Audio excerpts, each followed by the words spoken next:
एक बार फिर से आपका स्वागत है। हम 10th क्लास केमिस्ट्री का 4th चैप्टर कर रहे हैं, कार्बन एंड इट्स कंपाउंड। इसका एक लेक्चर आ चुका है, अब हम सेकंड लेक्चर पे आए हैं और आज हम पढ़ेंगे कार्बन के एलोट्रोप्स के बारे में।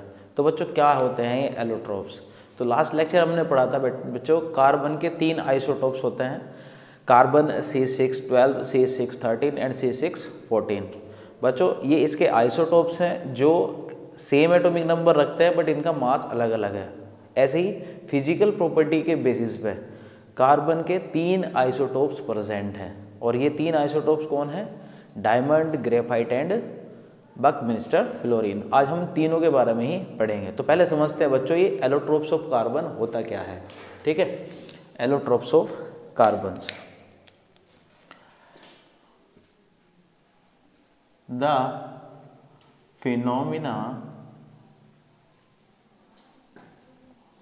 The phenomena of an element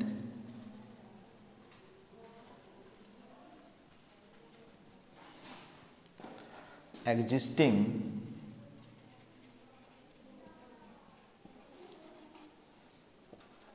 in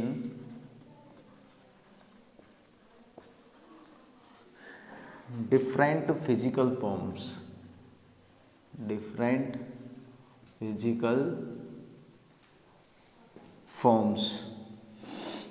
which have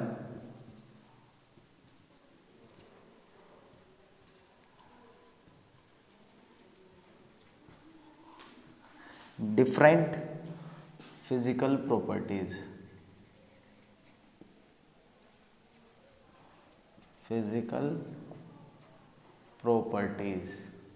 which have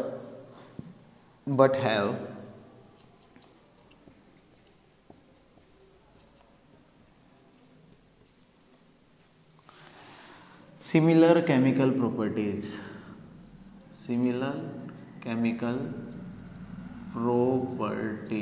chemical properties similar होती हैं लेकिन फिजिकल प्रॉपर्टी अलग अलग होती हैं। ठीक है, तो इस फिनोमेना को क्या कहते हैं? Is called as allotropy. इसको हम बोलते हैं allotropy. And the different forms of carbon atom are known as allotropes of carbon. ठीक है बच्चों, तो बच्चों एलोट्रोपी एक फिनोमिना है जिसमें एलिमेंट एग्जिस्ट करता है डिफरेंट फिजिकल फॉर्म्स में, डिफरेंट फिजिकल प्रॉपर्टी के साथ, लेकिन इनकी केमिकल प्रॉपर्टी सेम रहती है, इसलिए कार्बन की ही डिफरेंट फॉर्म है। ठीक है, तो बच्चों वैसे तो हम कार्बन को कैरेक्टराइज करते हैं काफ़ी डिफरेंट फॉर्म्स में। तो कार्बन बच्चों कैरेक्टराइज होता है 2 कैटेगरीज में। फर्स्ट कैटेगरी है इसकी क्रिस्टलाइन फॉर्म। बच्चों क्रिस्टलाइन फॉर्म एक वेल अरेंज्ड फॉर्म होती है कार्बन की, जिसके अंदर कार्बन एटम वेल अरेंज्ड रहते हैं, 3D फॉर्म में अरेंज रहते हैं। इसको क्रिस्टलाइन फॉर्म बोलते हैं। ठीक है, इसकी एक फॉर्म और होती है बच्चों जिसको हम बोलते हैं अमोर्फस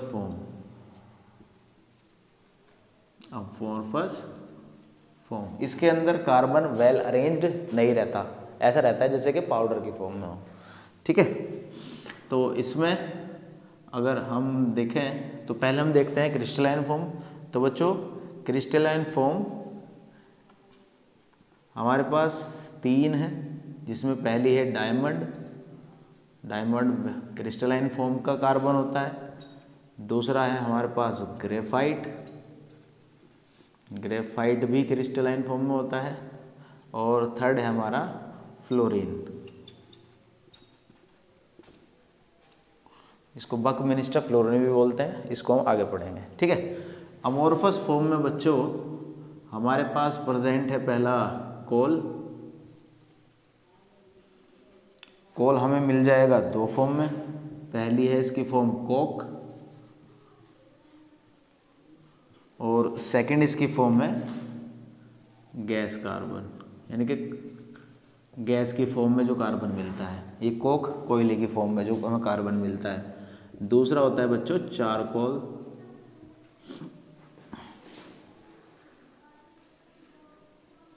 चारकोल सेकंड फॉर्म इसकी चारकोल है। ये बच्चों चारकोल मिलता है हमें वुड का, जिसको हम वुड चारकोल भी बोलते हैं। ठीक है, और मिलता है हमारा ये बी बोन चारकोल, ये हड्डियों का बनता है। और सी हमारा है शुगर चारकोल, शुगर का चारकोल जो बनता है बच्चों। ठीक है, इसकी तीसरी फॉर्म है बच्चों लैंप ब्लैक, जो आपके लैंप है उसके ऊपर जो ब्लैक ब्लैक चढ़ जाता है वो भी कार्बन ही है। तो बच्चों ये सब इसकी अमोर्फस फॉर्म है, ये सब इसकी क्रिस्टलाइन फॉर्म है। बच्चों वैसे तो बहुत सारी फॉर्म्स मैंने आपको बता दी कार्बन की, लेकिन हमारे लिए इम्पोर्टेंट ये तीनों है, डायमंड, ग्रेफाइट एंड फ्लोरीन। तो इनको हम बहुत ही ज़्यादा डिटेल में पढ़ने वाले हैं। ठीक है, तो बच्चों दोबारा समझते हैं allotropes of carbon. Allotropes of carbon same chemical property रखने वाले एलिमेंट ही हैं, लेकिन उनकी फिजिकल प्रॉपर्टी अलग अलग होती है, इसीलिए इनकी फिजिकल फॉर्म भी अलग अलग है। तो ये इतने सारी फिजिकल फॉर्म्स होती हैं कार्बन की, जिसमें हमारे लिए इम्पोर्टेंट है ये तीनों, डायमंड, ग्रेफाइट एंड फ्लोरीन। इनको हम एक एक करके अब पढ़ने वाले हैं। ठीक है, अगर ये हो गया है तो इसको नोट डाउन करिए, आगे बढ़ते हैं।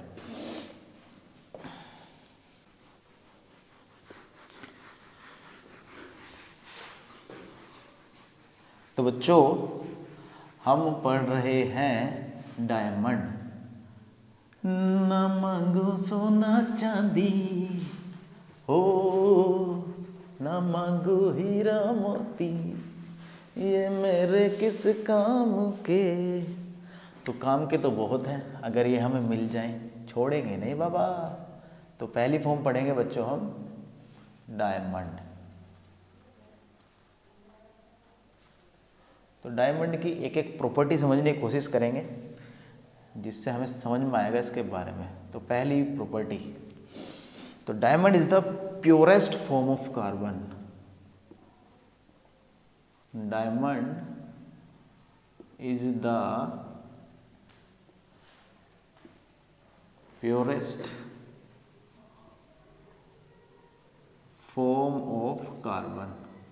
बच्चों आपने देखा है कार्बन के अंदर, कार्बन के पास ना 4 बॉन्ड बनाने की पावर है। मतलब जैसे ये कार्बन है तो इसके वैलेंस शेल में क्योंकि 4 इलेक्ट्रॉन है, तो ये 4 बॉन्ड बना सकता है। एक बॉन्ड तो ये दिख रहा है, एक ये दिख रहा, एक ये दिख रहा और एक ये दिख रहा। ठीक है, ऐसे ही ये कार्बन भी है, ये कार्बन भी ऐसे ही 4 बॉन्ड बनाता है, ये। मतलब इसके पास कोई भी एटम ऐसा नहीं है जो खाली रहता हो। मतलब यहाँ पर अगर ये कार्बन आया है तो ये भी 4 बॉन्ड बनाता है। ठीक है, और मान लो यहाँ पर कोई कार्बन है तो ये कार्बन इससे जुड़ेगा,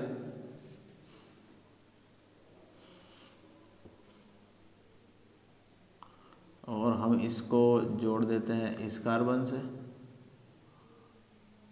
और इसको एक कार्बन और ले लेते हैं और यहाँ पर और ले लेते हैं। तो देखो मैंने यहाँ पर जितने भी कार्बन बनाए हैं सबके पास 4-4 बॉन्ड बने हुए हैं, सभी के 4-4 बॉन्ड बने हुए हैं, सभी के 4-4 बॉन्ड बने हुए हैं।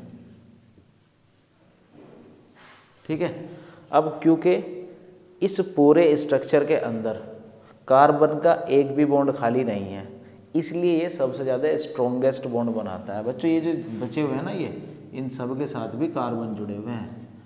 ठीक है, क्योंकि हम कह रहे हैं कि ये बहुत ही सबसे ज़्यादा प्योरेस्ट फॉर्म है। प्योरेस्ट फॉर्म है इसका मतलब इसके अंदर जो कार्बन है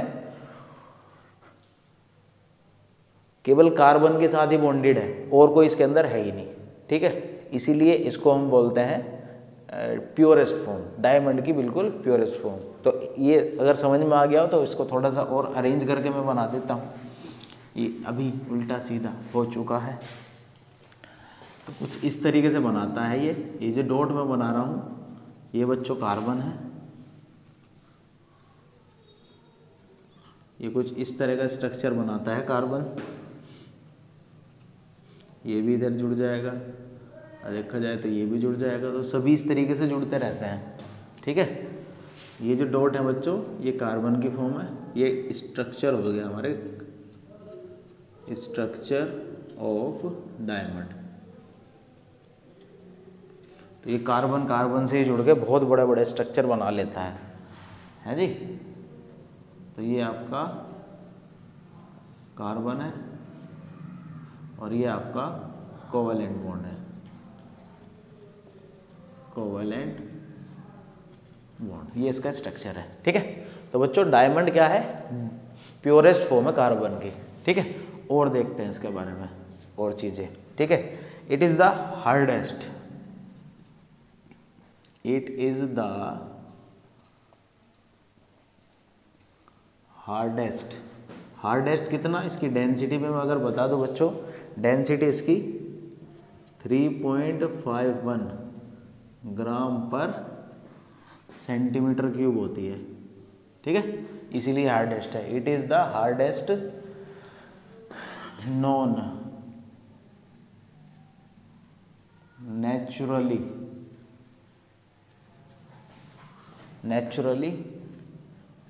ऑक्यूरिंग सब्सटेंस। ये नेचुरली ऑक्यूरिंग सब्सटेंस है जो कि सबसे ज़्यादा हार्डेस्ट है। इसकी डेंसिटी भी 3.51 है 1 सेंटीमीटर क्यूब में, यानी कि किसी सब्सटेंस का वॉल्यूम अगर 1 सेंटीमीटर क्यूब है तो उसके अंदर 3.51 ग्राम कार्बन प्रेजेंट है, इसलिए बहुत ज़्यादा स्ट्रॉन्ग होता है। ठीक है, इसका तीसरा पॉइंट देखते हैं बच्चों। इट इज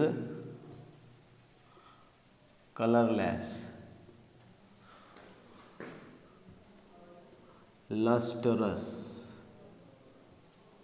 lustrous and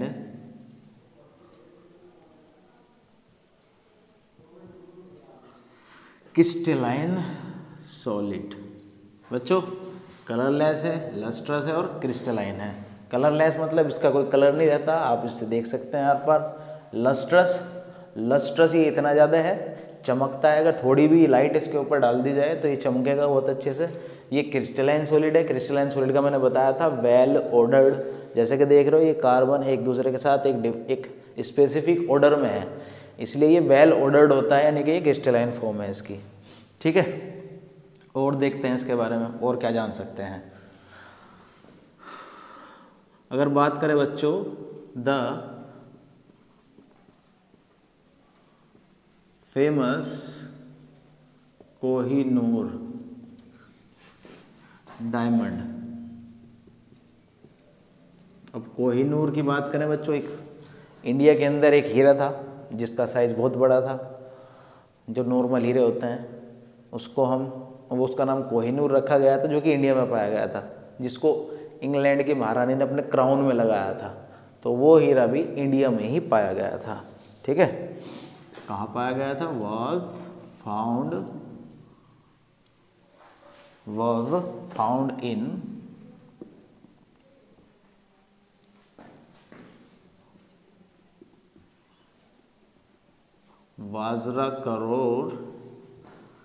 वाजराकरोर एक सिटी है आंध्र प्रदेश में। तो आंध्र प्रदेश के वाजराकरोर के अंदर ये पाया गया था, जिसको इंग्लैंड की महारानी ले गई थी, अपने क्राउन पे लगा दिया था उन्होंने। ठीक है, और देखते हैं इसके बारे में बच्चों। तो डायमंड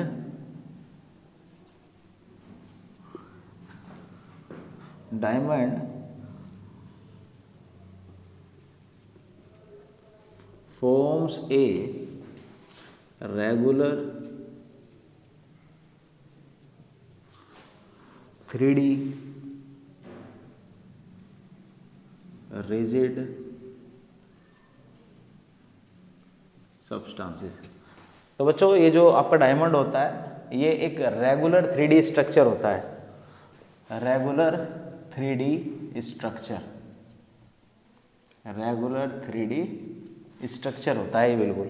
अब रेगुलर 3D का क्या मतलब है, अभी हमारा जो कमरा है उसके अंदर 3 डायमेंशन है, लेंथ ब्रेथ एंड हाइट, तो ये एक रूम हो गया। ऐसे ऐसे हजारों लाखों रूम्स होते हैं एक डायमंड के अंदर, छोटे छोटे से। ये एक 3D स्ट्रक्चर होता है, यानी कि ये जो अभी मैंने आपको बना के दिखाया है ये मान लो एक पोर्शन है इसका, जिसके अंदर ये एक 3D पोर्शन है। मुझको 3D ऊपर नीचे कहीं से भी देखेंगे सेम दिखेगा, ठीक है। तो ऐसे बहुत सारे लाखों करोड़ों अरेंजमेंट पाए जाते हैं एक डायमंड के अंदर।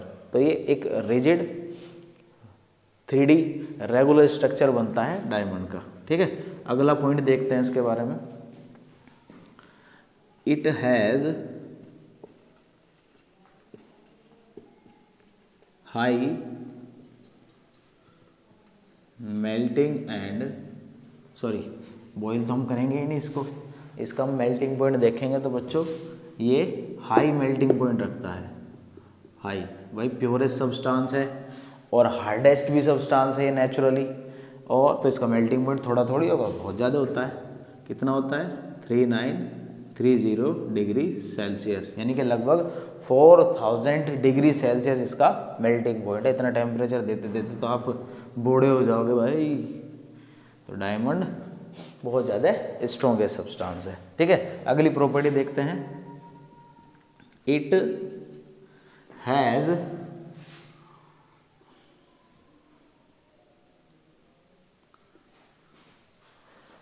तो ले लिया भाई। It is a bad conductor of electricity but has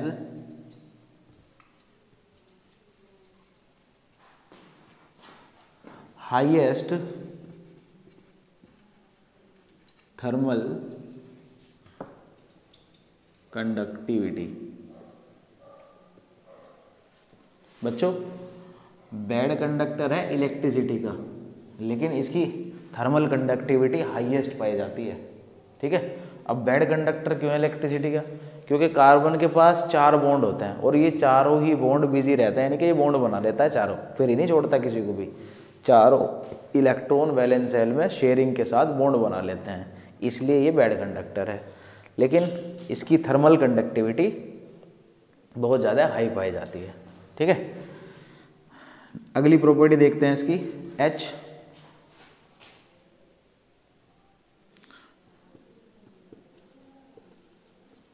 भाई डायमंड प्राइसलेस है, बहुत ज़्यादा प्राइस होता है इसका। क्यों होता है, diamond are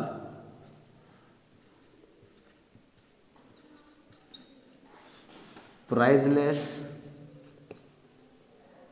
James and are used in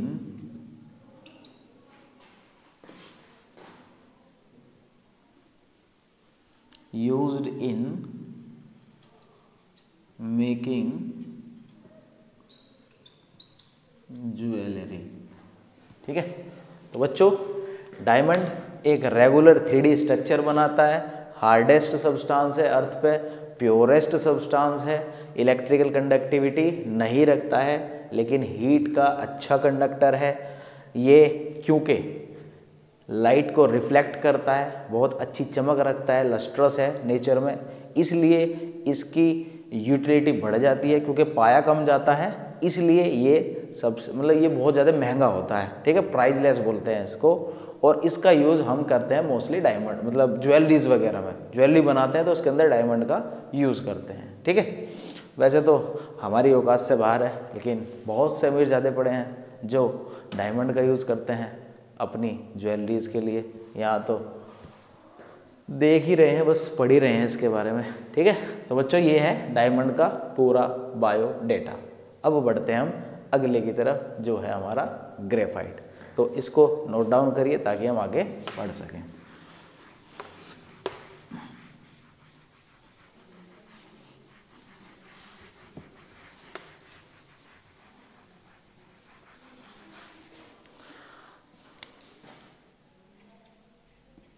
तो सेकंड पढ़ रहे हैं हम बच्चों ग्रेफाइट।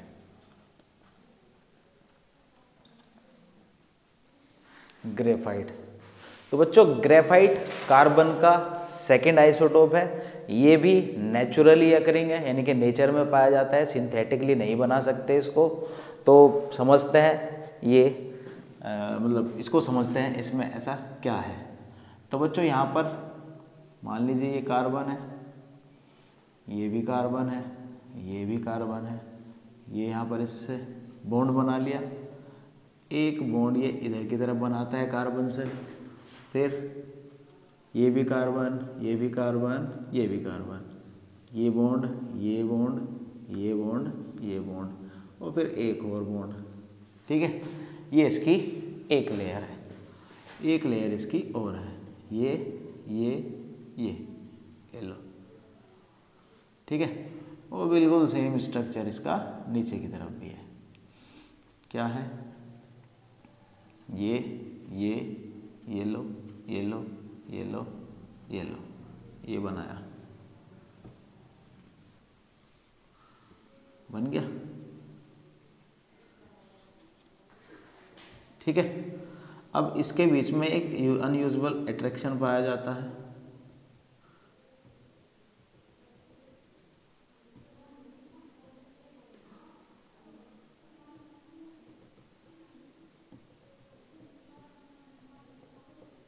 ये ठीक है, अब बच्चों एक बात ध्यान दो, यहाँ पर मैंने 3 बॉन्ड बनाए हैं, 1 2 और 3। यहाँ पर एक इलेक्ट्रॉन इसका और होता है, एक इलेक्ट्रॉन इनका और होता है, जो कि बिल्कुल फ्री है।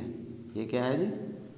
Free electron. और ये इलेक्ट्रॉन रीजन बनता है ग्रेफाइट को कि ये इलेक्ट्रिसिटी कंडक्ट करता है। तो ये क्या है जी? Structure of graphite.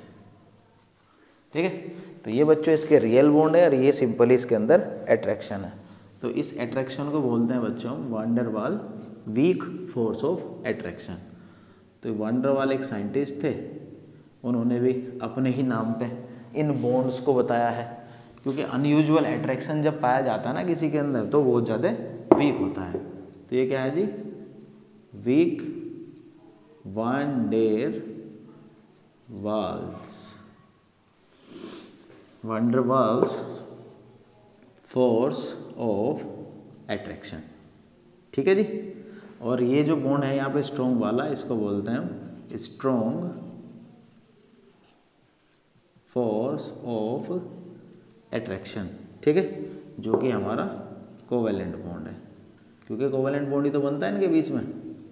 ये हमारा स्ट्रक्चर हो गया इसका। ठीक है, तो ये आपका ग्रेफाइट का स्ट्रक्चर होता है। अब इसकी प्रॉपर्टीज़ देख लेते हैं क्या क्या है। तो इसकी पहली प्रॉपर्टी, हाँ जी, क्या है जी? ये इट इज ए ग्रेइश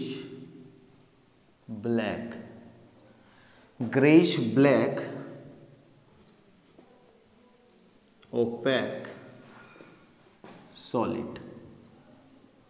भाई ग्रेइश ब्लैक सा होता है, ये ओपेक सॉलिड है, यानी कि ट्रांसपेरेंट नहीं है, इसके आसपास हम नहीं आर पार नहीं देख सकते हैं, ये ओपेक सॉलिड होता है। दूसरा, इट इज वेरी सॉफ्ट। इतना सॉफ्ट है कि इसकी डेंसिटी बच्चों कम होती है, बहुत ज़्यादा, 2.22 ग्राम पर सेंटीमीटर क्यूब। एंड अगर इसको आप छुएंगे ना तो बहुत ज़्यादा स्लीपी होता है, स्लीपी इन टच करोगे तो बहुत ज़्यादा स्लीपी भी होता है। ठीक है, और कहाँ पाया जाता है ये? It is mind in Jharkhand. बच्चों झारखंड में भी माइन किया जाता है इसको। आंध्र प्रदेश,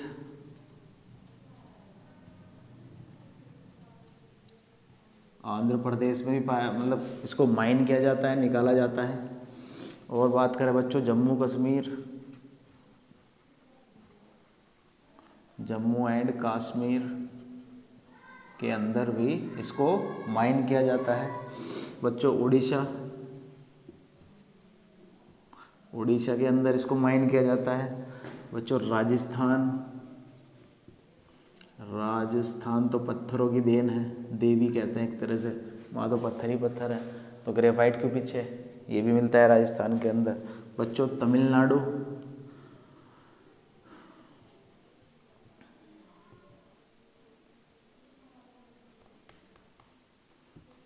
तमिलनाडु। और बच्चों उत्तर प्रदेश ही क्यों पीछे हटे? हर चीज़ में आ गया है तो यहाँ पे भी उत्तर प्रदेश, हमारा प्रदेश उत्तर प्रदेश के अंदर भी माइन किया जाता है आपके ग्रेफाइट को। ठीक है, और क्या प्रॉपर्टी रखता है ये ग्रेफाइट? और देखिए जी, it can B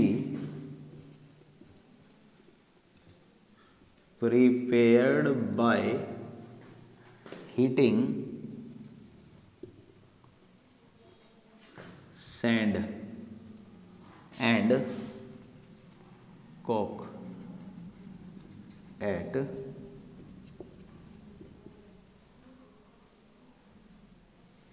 by 3300 kelvin पर अगर सैंड और कोक को एक साथ हीट किया जाए तो आप ग्रेफाइट बना सकते हैं। ठीक है, लेकिन एक बात और है ना, यहाँ पर नेचुरल अकरिंग नहीं है अब भी ये। अब भी हम किससे बना पा रहे हैं इसको? कोक से, जो पहले से ही कार्बन की एक फॉर्म है। ठीक है, और बात करते हैं बच्चों ई। It is a good conductor of heat and electricity. अब हमने बताया था भाई, जब ये यहाँ पर फ्री इलेक्ट्रॉन देखा जाएगा तो इस फ्री इलेक्ट्रॉन की वजह से ये इलेक्ट्रिसिटी को भी कंडक्ट करेगा, क्योंकि बच्चों इलेक्ट्रिसिटी कंडक्ट करने के लिए क्या चाहिए? एक फ्री इलेक्ट्रॉन चाहिए जो इसके पास होता है।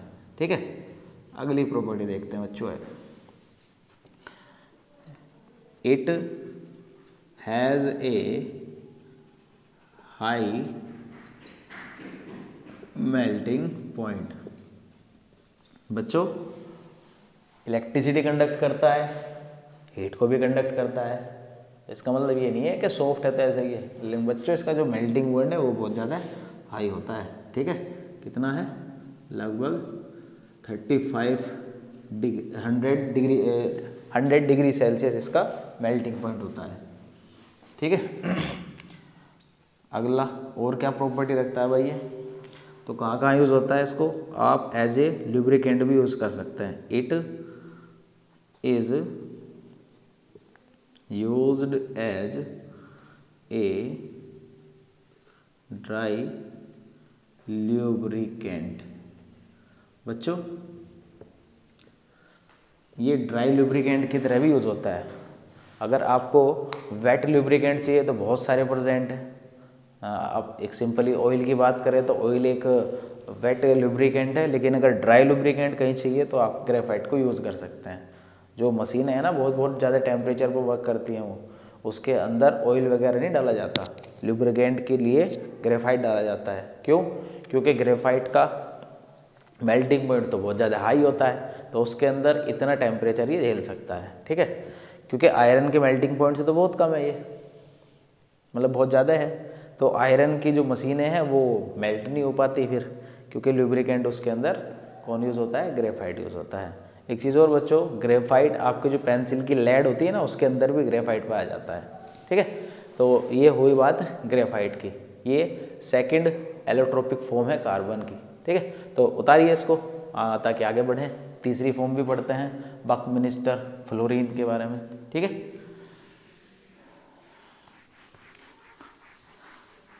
हम हैं राही बोर्ड एग्जाम के, तैयारी करेंगे बड़े आराम से क्योंकि साहब आज सर पढ़ा रहे हैं। चलिए थर्ड है बच्चों इसकी फॉर्म बकमिनिस्टर फ्लोरीन। बकमिनिस्टर फ्लोरीन ये बच्चों कार्बन की एक अकेली और एक लौती ऐसी फॉर्म है जो सिंथेटिकली प्रिपेयर्ड की गई है, यानी कि मैन मेड है। इसको बनाया गया है लैब के अंदर। ठीक है, कुछ साइंटिस्ट थे कर रहे थे वर्क कार्बन को लेके, बना दिया बकमिनिस्टर फ्लोरीन। और बताया बच्चों ये कार्बन की ऐसी फॉर्म है कि इसके अंदर कम से कम 60 कार्बन चाहिए।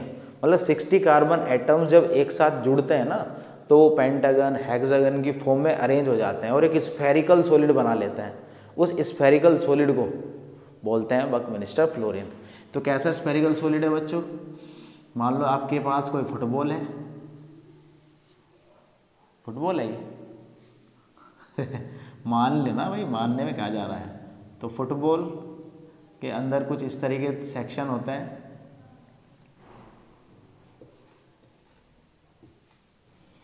देखते हैं कौन कितनी अच्छी फुटबॉल बनाता है। ये बनाई मैंने बहुत अच्छी फुटबॉल, ऐसी फुटबॉल मेरे पास है नहीं इतनी अच्छी फुटबॉल मेरे पास नहीं है। तो बच्चों ये जो जॉइनिंग सेक्शन है ना इसके, ये सभी के सभी क्या है? ये कार्बन है, कार्बन। और इस तरीके से बनता है एक बकमिनिस्टर फ्लोरीन का स्ट्रक्चर। इसके अंदर कम से कम 60 कार्बन चाहिए। ठीक है, तो 60 कार्बन को मिलाकर ये स्ट्रक्चर बनता है फ्लोरीन का, समझे? तो ये क्या है जी? Structure of fluorines. तो बच्चों ये जो मतलब ये जो आपकी सिंथेटिक फॉर्म है ना, इसका यूज़ मोस्टली मतलब मेडिसिन्स बनाने में किया जाता है, क्योंकि वहाँ पर इतने ज़्यादा आइसोटोप्स प्रेजेंट हैं मेडिसिन्स के, मतलब सॉरी एलिमेंट्स के, जो हर एक एलिमेंट को डिफरेंट तरीके से ट्रीट करने में काम आते हैं। तो ऐसे ये आपका जो फ्लोरीन है ये भी ऐसा ही है, इसका भी यूज़ किया जाता है मेडिसिन्स वगैरह में। तो बनाया कैसे है, ये किसने बनाया, कहाँ बना, अब इसकी हिस्ट्री समझते हैं। तो बच्चों इसकी प्रॉपर्टीज़ के साथ इसकी हिस्ट्री भी समझते रहेंगे। तो क्या है जी, किसने डिस्कवर किया ये? It is discovered by H.W. क्रोटो। ये नाम में क्रोटो है, कुछ कर ही रहा था बेचारा। ठीक है, R.F. Curl and R.E. Smelly. ये 3 साइंटिस्ट थे जिनके दिमाग में एक ऐसी बात आई कि चलो कुछ नया करते हैं। तो बच्चों 1985 में बैठे थे सारे के सारे, कर रहे थे काम, बना दिया एक नया एलोट्रोप कार्बन का। बच्चों इतना अच्छा काम लगा हमारे साइंस के जो रॉयल फैमिली है, रॉयल एकेडमी ऑफ साइंसेस को इतना अच्छा लगा इनका, दे दिया इनको नोबेल प्राइज़। तो बच्चों अवार्डेड बाय नोबेल। मैं भी खोजूंगा इसको, नोबेल प्राइज़ लूँगा। अब ये तो हो चुका, तो अब क्या करेंगे, अब कुछ नया खोजेंगे। तो खोजिए भाई, नोबेल प्राइज़ लीजिए आप भी। तो नोबेल प्राइज़ मिल गया इनको इन 1996। गलता बहुत होता है हमसे। 1996 के अंदर बच्चों इनको नोबेल प्राइज़ से अवॉर्डेड किया गया, जिसके अंदर इन्होंने बताया था कि एक ऐसा भी एलोट्रोप है कार्बन का जिसको हम सिंथेटिकली प्रिपेयर कर सकते हैं। और बताया कम से कम 60 कार्बन आपको इसके लिए खर्च करने पड़ेंगे। इसकी second property, the actual chemical name of fluorines is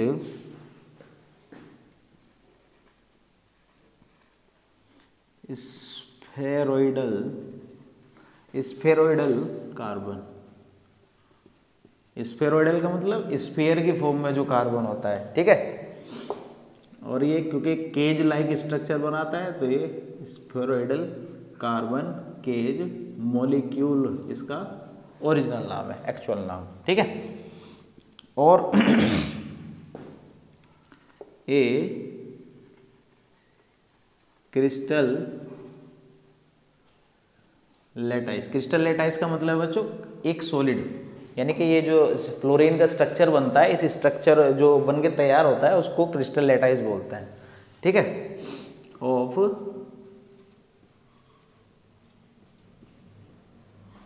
fluorine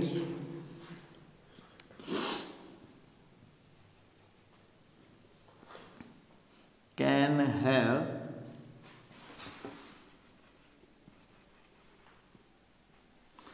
have about 30 to 900 atoms. यानी कि आप अगर किसी फ्लोरीन के क्रिस्टलेटाइज को बनाएंगे तो कम से कम 30 से लेकर 900 तक कार्बन एटम उसके अंदर प्रेजेंट होने चाहिए, तभी आप इसको बना सकते हैं। Atoms of carbon in a molecule.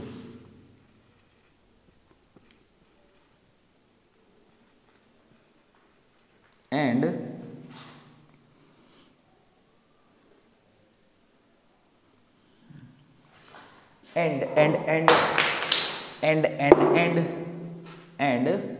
Arranged, ये जो एटम्स हैं ये अरेंज रहते हैं in hexagon and pentagons.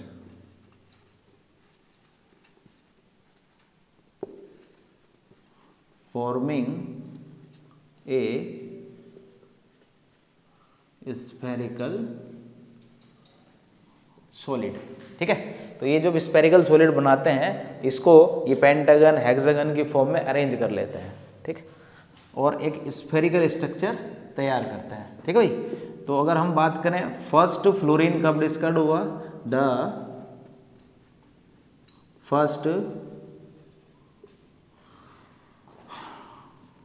Fluorines जो कि C60 था बच्चों, वाज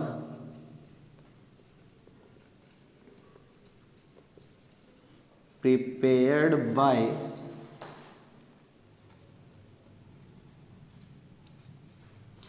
रिचर्ड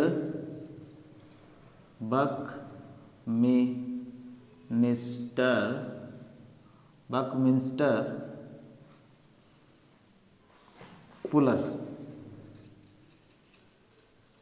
तो रिचर्ड बकमिंस्टर फुलर ने पहला फ्लोरीन बनाया था जिसका नाम इन्होंने रखा बकमिंस्टर फ्लोरीन। कब बनाया था बच्चों, इन 1985, ठीक है। And known as Buckminster fluorine.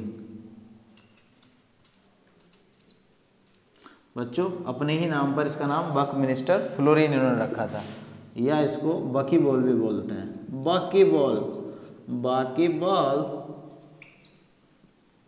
ठीक है जी, इसको बकी बॉल भी बोलते हैं। इसकी और प्रॉपर्टीज की बात करें बच्चों तो ये भाई बहुत ज़्यादा है, डार्क सॉलिड है, डार्क सॉलिड बहुत ज़्यादा है, डार्क है सॉलिड। क्या है सॉलिड है, it is a dark solid, it is a dark solid at room temperature, it is an insulator, insulator है भाई, इलेक्ट्रिसिटी कंडक्ट नहीं करता।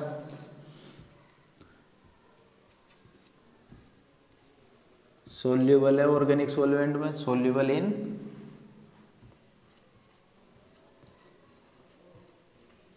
Organic solvents. ऑर्गेनिक सॉल्वेंट्स के अंदर ये सोल्यूबल भी होता है। बच्चों एक चीज़ और है फ्लोरीन की, ना तो ये डायमंड की तरह हार्ड होता है और ना ही ये ग्रेफाइट की तरह सॉफ्ट होता है, तो ये बीच का है। यानी कि जो इसका सॉफ्टनेस है वो डायमंड से तो ज़्यादा सॉफ्ट है फ्लोरीन।